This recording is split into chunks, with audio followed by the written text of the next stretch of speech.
Baik, Assalamualaikum warahmatullahi wabarakatuh. Kami akan mempresentasikan hasil diskusi kelompok kami yang berjudul pengeringan terhadap ikan untuk menyelesaikan tugas Satuan Operasi Industri Pangan yang diampu oleh dosen pengampu Bapak Murad SPMP. Baik, langsung saja untuk mempersingkat waktu, perkenalkan nama saya Giri Sunario dengan NIM J1A 02310051 di sebelah kanan saya. Perkenalkan, saya Cika Ramadhani dengan NIM J1A 023123. Dan di sebelah kiri saya Denda Turendayanti dengan NIM J1A 023142. Baik, karena kami sudah melakukan perkenalan, kita langsung saja ke latar belakangnya. Di sini ikan adalah sumber protein hewani yang mudah didapat dan murah, namun mudah mengalami kerusakan setelah ditangkap. Untuk menjaga kualitas ikan, diperlukan pengawetan agar tahan lama sebelum dipasarkan. Pengawetan ikan secara tradisional seperti penggaraman, pengeringan, dan pemidangan bertujuan untuk mengurangi kadar air sehingga mencegah perkembangan bakteri penyebab pembusukan. Pengeringan ikan sebagai metode pengawet bakteri penyebab pembusukan. Pengeringan ikan sebagai metode pengawetan tradisional efektif dalam memperpanjang daya simpan dan meningkatkan nilai tambah. Pengembangan teknologi pengeringan modern dapat menghasilkan ikan kering berkualitas tinggi, memenuhi permintaan pasar, dan mendukung kesejahteraan nelayan.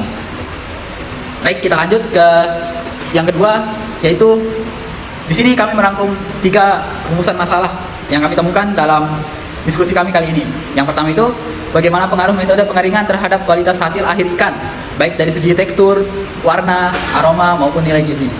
Di sini poin kedua yaitu bagaimana pengaruh suhu dan kelembaban udara terhadap keberhasilan proses pengeringan ikan. Dan yang ketiga, apa perbedaan hasil kualitas ikan yang dikeringkan dengan metode tradisional seperti penjemuran dan metode modern. Baik, kita lanjut ke poin pembahasan. Di sini poin pembahasan yang pertama adalah pengaruh pengeringan terhadap kualitas hasil akhir ikan baik dari segi tekstur, warna, aroma, maupun nilai gizi. Di sini pengaruh pengeringan terhadap kualitas ikan yang pertama adalah tekstur, di mana pengeringan yang berlebihan dapat membuat ikan menjadi keras atau rapuh, dikarenakan menghilangnya air yang membuat ikan itu menjadi kaku dan padat. Yang kedua itu adalah warna. Di sini suhu dan waktu pengeringan yang mempengaruhi warna bisa menyebabkan warna gelap atau kecoklatan pada ikan. Yang ketiga itu aroma. Setelah pengeringan terjadi, ikan akan menghasilkan aroma yang khas, namun oksidasi lemak dapat menyebabkan bau tengik atau bau yang tidak sedap. Yang ketiga itu nilai gizi. Di sini ada 4 nilai gizi, di mana yang pertama itu protein yang terpengaruh oleh pemanasan berlebih. Yang kedua lemak teroksidasi menurunkan kualitas, dan yang ketiga vitamin B dan C hilang pada suhu tinggi, dan yang keempat mineral tidak terpengaruh oleh pengeringan. Pengaturan suhu dan waktu yang tepat penting untuk menjaga ikan tetap berkualitas. Kita lanjut ke materi selanjutnya yang akan dijelaskan oleh teman saya di sebelah kanan. Silakan. Baik, materi yang kedua yaitu pengaruh suhu dan kelembapan udara di mana terhadap keberhasilan proses pengeringan ikan. Yang pertama yaitu pengaruh suhu dan kelembapan udara dalam pengeringan ikan. Suhu itu dapat dibedakan menjadi 2. Ada laju pengeringan sama kualitas produknya. Yang pertama itu laju pengeringannya, di mana suhu tinggi akan mempercepat penguapan air, namun suhu terlalu tinggi dapat menyebabkan pengeringan tidak merata. Yang kedua, kualitas produknya, suhu yang tinggi merusak protein, mengubah tekstur, warna, dan aroma. Sehingga suhu harus disesuaikan dengan jenis ikan dan metode pengeringannya. Terus yang kedua yaitu kelembapan udara, di mana kelembapan udara juga dapat dibedakan menjadi 2, yaitu laju pengeringan dan stabilitas produknya. Yang pertama yaitu laju pengeringan, di mana kelembapannya rendah mempercepat pengeringan, sementara kelembapannya tinggi menghambatnya dan memperpanjangnya waktu pengeringan, dan juga dapat meningkatkan resiko mikroorganisme. Terus yang kedua yaitu stabilitas produknya, kelembapan yang tinggi dapat menyebabkan rehidrasi atau menurunnya kualitas tekstur, aroma, dan daya tahan ikan yang kering. Terus selanjutnya itu kesimpulan dari kedua tersebut itu dapat mengendalikan suhu dan kelembapan udara yang tepat untuk menjaga kualitas yang baik itu tekstur, warna, ataupun daya tahan ikannya. Sekian dari saya. Baik, begitulah penjelasan dari teman kita yang di sebelah kanan saya. Baik, kita lanjut ke materi selanjutnya yang akan dijelaskan oleh teman saya di sebelah kiri saya. Silakan, jelaskan. Baik, yang ketiga yaitu materi terkait dengan perbandingan hasil kualitas ikan yang menggunakan pengeringan secara tradisional serta yang modern. Ada 4 pokok bahasan. Yang pertama yaitu terkait higienitas, yang kedua yaitu waktu pengeringan, yang ketiga kualitas bahan, serta yang keempat kandungan nutrisi serta keamanan. Yang pertama yaitu higienitas. Umumnya ikan yang dikeringkan dengan metode modern memiliki higienitas yang lebih baik dibandingkan yang tradisional. Karena yang tradisional biasanya dilakukan pengeringan di tempat yang terbuka, sehingga jika dilakukan di tempat terbuka dia akan beresiko untuk tercemari oleh udara dan debu yang ada di sekitar. Yang kedua yaitu waktu pengeringan. Umumnya yang modern memiliki waktu pengeringan yang lebih cepat.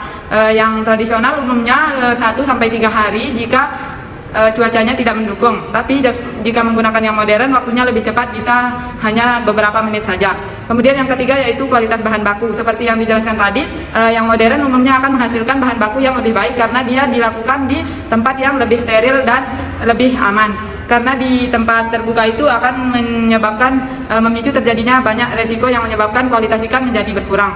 Yang terakhir yaitu kandungan nutrisi serta keamanan. Balik lagi seperti yang tadi juga, jika dilakukan di tempat terbuka, pengeringannya akan memicu dia tercemar dengan hal-hal lainnya, sehingga akan berpengaruh terhadap kandungan nutrisi serta keamanan ikan tersebut yang dikeringkan, sehingga bisa dikatakan bahwa metode modern umumnya lebih baik dibandingkan dengan yang tradisional dari segi 4 hal yang dijelaskan tadi.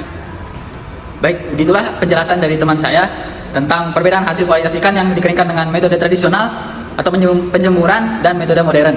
Sekarang kita akan lanjut ke kesimpulan dari semua materi tadi yang akan dijelaskan oleh 2 teman saya. Silakan, waktu dan tempat dipersilakan. Baik, di sini ada 5 kesimpulan. Yang pertama yaitu adalah pengeringan ikan, di mana pengeringan ikan ini penting untuk mengawetkan dan mencegah pembusukan dengan mengurangi kadar air di dalamnya. Terus yang kedua yaitu pengaruh pengeringan, di mana proses pengeringan untuk mempengaruhi tekstur, warna, aroma, dan nilai gizi ikan, di mana suhu dan kelembapan yang tepat diperlukan untuk menjaga kualitas ikan. Terus yang ketiga yaitu suhu dan kelembapan, di mana suhu yang tinggi atau kelembapan yang tinggi dapat merusak kualitas ikan, sedangkan suhu yang moderatnya dan kelembapan yang rendah itu akan menghasilkan ikan yang lebih stabil. Dan akan dilanjutkan oleh teman saya. Baik, poin kesimpulan yang keempat yaitu terkait dengan keunggulan dari pengeringan modern seperti yang sudah dijelaskan sebelum-sebelumnya. Jadi yang metode modern itu menurut kami dia lebih baik dari segi dia lebih efisien, lebih higienis, dan menghasilkan produk yang berkualitas disebabkan oleh masalah-masalah yang disebutkan tadi. Kemudian yang kelima yaitu perbandingan metode. Ya, metode yang tradisional umumnya memiliki waktu yang lebih cepat sehingga menghasilkan produk yang dihasilkan pun juga lebih higienis. Jadi menurut kami yang modern lebih baik daripada yang tradisional dengan memperhatikan faktor-faktor yang disebutkan tadi. Baik, begitulah kesimpulan yang dapat kami ambil dari materi tentang pengeringan ikan yang telah kami diskusikan secara bersama. Baik, untuk selanjutnya akan ada materi selanjutnya. Baik, kita lanjut ke materi kedua yang telah kami diskusikan dan akan kami sampaikan kepada teman-teman semua. Di sini yang dengan tema pendinginan pada sosis. Tanpa berlama-lama, langsung saja saya akan menjelaskan tentang sejarah dan pengertian sosis. Kata sosis berasal dari kata Latin salsus yang berarti diasinkan. Sosis pertama kali disebut dalam drama Yunani sekitar 500 tahun sebelum Masehi. Menurut SNI, sosis adalah produk daging halus, tepung pati, dan bumbu yang dimasukkan ke dalam selubung. Sosis mudah rusak karena kandungan air dan nutrisinya. Pendinginan penting untuk memperlambat pertumbuhan mikroorganisme dan menjaga kualitasnya. Penggunaan alat pendingin, presisi, dan sistem rantai dingin atau cold chain menjaga kualitas sosis dan memperpanjang umur simpan tanpa merusak mutu. Baik, kita lanjut ke poin pembahasannya di sini. Yang pertama, pengaruh suhu pendinginan terhadap tekstur dan rasa sosis. Suhu pendinginan mempengaruhi tekstur sosis. Pada suhu 3 derajat Celcius, sosis menjadi lembek setelah 8-12 hari karena peningkatan aktivitas mikroorganisme. Namun, pada suhu minus 18 derajat Celcius, sosis tetap kenyal karena suhu rendah menghambat pertumbuhan mikroba tanpa membunuhnya. Suhu yang lebih rendah efektif menjaga kualitas tekstur sosis. Selain itu, suhu pendinginan juga mempengaruhi rasa sosis melalui pH dan aktivitas air, serta stabilitas emulsi. Di sini proses pendinginan yang optimal. Dengan pendinginan yang terlalu cepat dapat merusak tekstur dengan kristal es, sementara yang terlalu lambat mempercepat oksidasi lemak dan pertumbuhan mikroba. Pengubahan tekstur menjadi lembek dan berbau tidak sedap. Suhu laju pendinginan yang tepat penting untuk mempertahankan tekstur kenyal dan cita rasa alami. Baik, lanjut ke materi selanjutnya. akan dijelaskan oleh teman saya di sebelah kanan saya. Silahkan. Baik, materi yang kedua yaitu adalah proses pendinginan mempengaruhi masa simpan sosis. Pengaruh suhu penyimpanan terhadap kadar air dan masa simpan sosis. Suhu penyimpanan mempengaruhi laju pertumbuhan mikroorganisme dalam sosis, di mana semakin tingginya suhu, maka semakin cepatnya mikroorganisme tersebut berkembang. Terus juga mikroorganisme juga dapat menghasilkan metabolit yang meningkatkan kadar air dan memperpendek masa simpannya. Pendinginan yang tepat menghambat pertumbuhan mikroba dan reaksi oksidasi lemak yang menjaga kualitas sosis. Suhu optimal untuk menyimpan sosis tersebut adalah 0 derajat Celcius hingga 4 derajat Celcius yang memperpanjang masa simpan dan dapat merusak tekstur sosis tersebut. Sistem cold chain yang konsisten sangat penting untuk menjaga kualitas sosis. Adapun faktor lain untuk dapat mempengaruhi masa simpannya, yang pertama yaitu kualitas bahan bakunya, terus kebersihannya dan jenis kemasannya seperti vakum atau atmosfer termodifikasi. Juga berperan penting dalam memperpanjang masa simpan. Namun, suhu yang tidak stabil dapat mengurangi efektivitas pendinginan. Baik, begitulah materi kedua yang telah dijelaskan oleh teman saya. Dan lanjut, kita akan ke materi ketiga yang akan dijelaskan oleh teman saya di sebelah kiri saya. Baik, di sini kita berada pada permasalahan yang terakhir, yakni terkait dengan perubahan mikrobiologis yang terjadi pada sosis selama proses pendinginan.